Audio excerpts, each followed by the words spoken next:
At 3 a.m. on May 2nd, 2026, Spirit Airlines turned the lights off. All flights cancelled. Just like that. Passengers arrived at airports to find empty check-in desks, a website that wouldn't load, and nobody from Spirit to explain why. 17,000 people were jobless by sunrise. Here's what makes this genuinely strange. Spirit didn't just fail.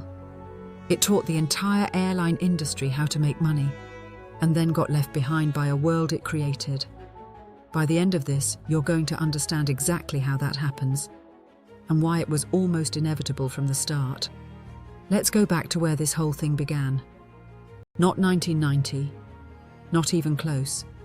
Clipper Trucking Company, Michigan. Not an airline, a trucking company. That's the seed Spirit Airlines grew from. In 1983, it spun off a charter flight operation. Nearly a decade of charter flights later, it rebranded as Spirit Airlines. It didn't get its first jet aircraft until 1992. The airline most people would come to recognize, the one with the yellow seats and the fees for everything, didn't really exist yet. That came later, when a man named Ben Baldanza walked in the door. 2005, Baldanza joins as president. Then in 2006, he becomes CEO, backed by a private equity firm called Indigo Partners. And Indigo Partners is not a casual player.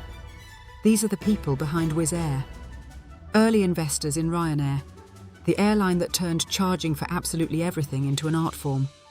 If you've ever paid £40 to print your own boarding pass at a Ryanair airport desk, you know exactly what philosophy they brought to Spirit. The bet was simple. Brutal, but simple. Strip every cost out of the operation. Offer the cheapest ticket in the market, cheaper than anyone. Then charge separately for everything else.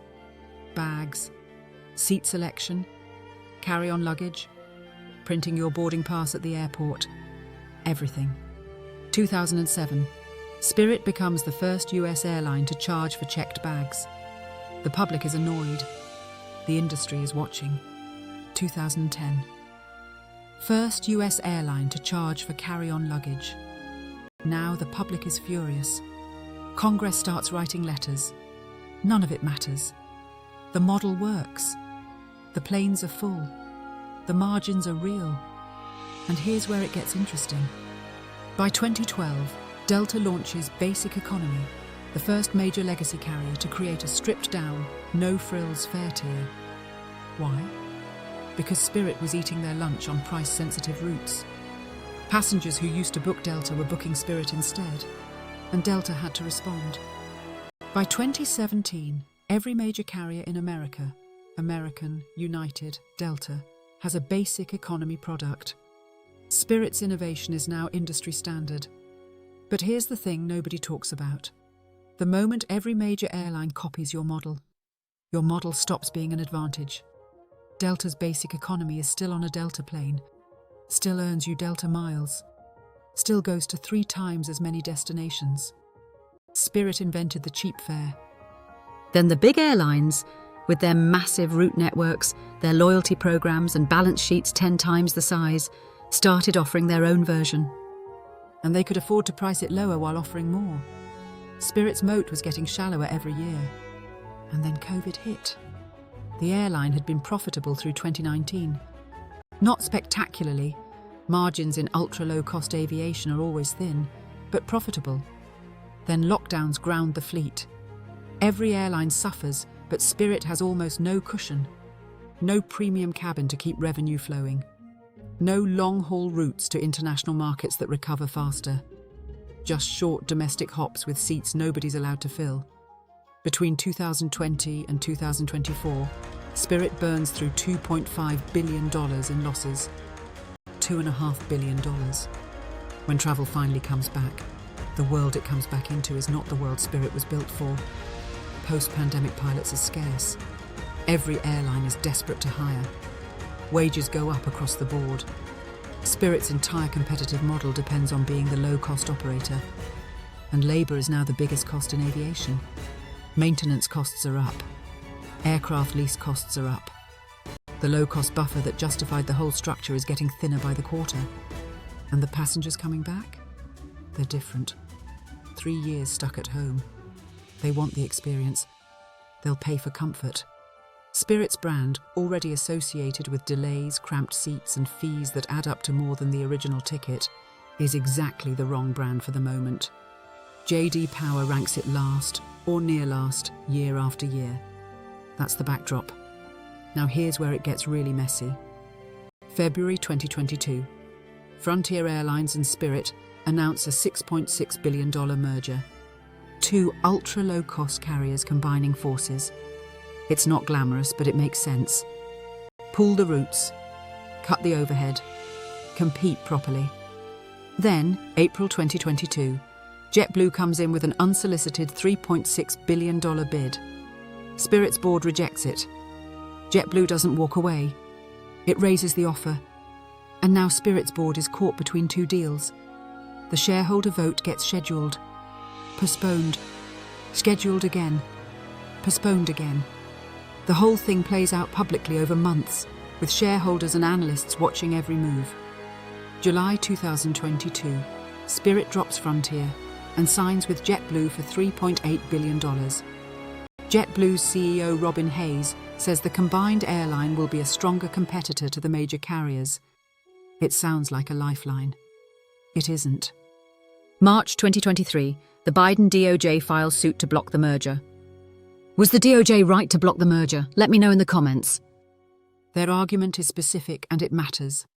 Spirit's presence in any market forces every other airline to drop prices.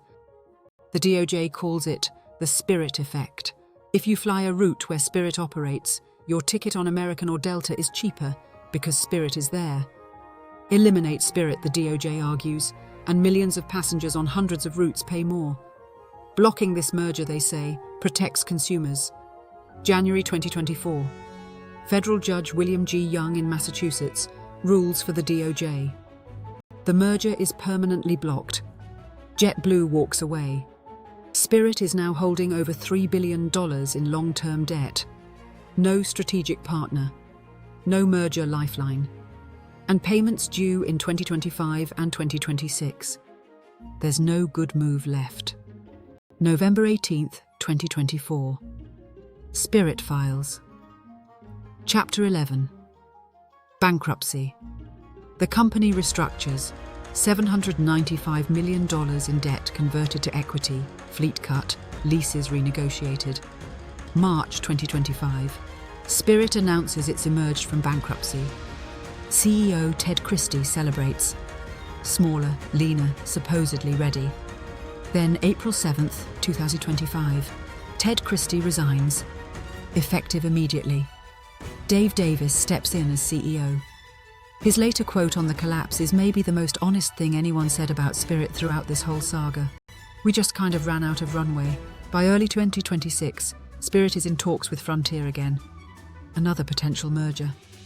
A new deal with creditors. For a brief moment, it looks like it might survive after all. Then the floor gives way. A conflict in Iran sends global oil markets spiking. Jet fuel prices surge to levels Spirit's already bleeding balance sheet simply cannot absorb.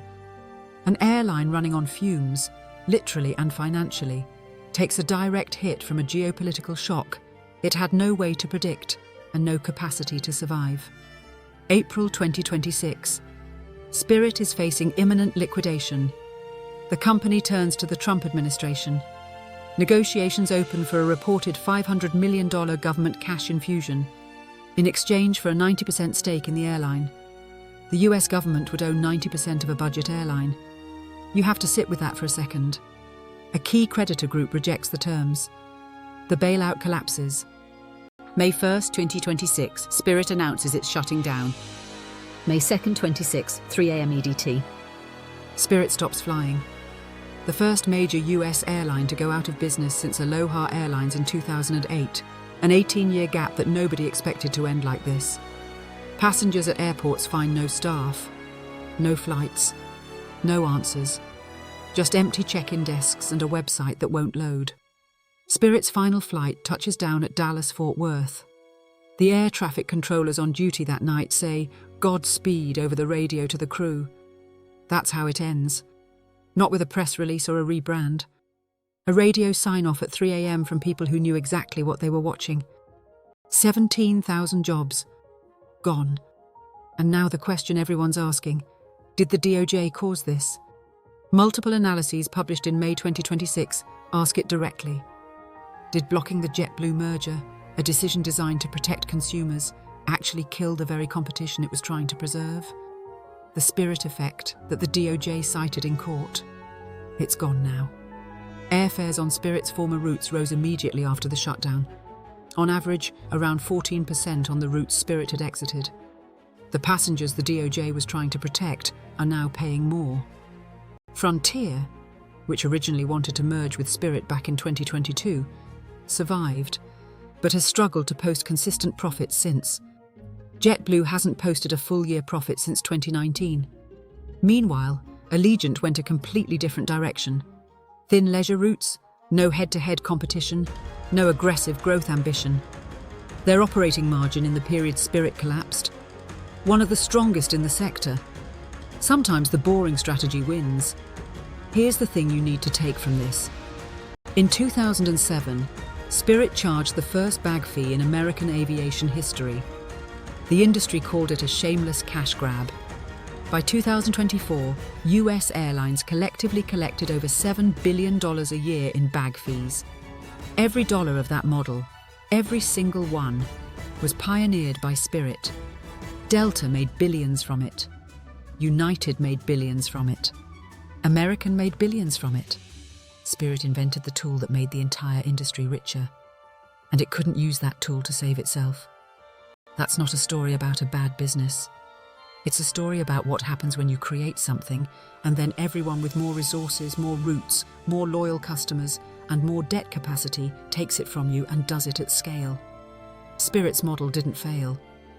It was stolen in slow motion, legally and in full view, one basic economy fare at a time. Was the DOJ right to block the JetBlue merger? Or did they kill the very competition they were trying to protect? Leave that in the comments. I'd like to know what you think.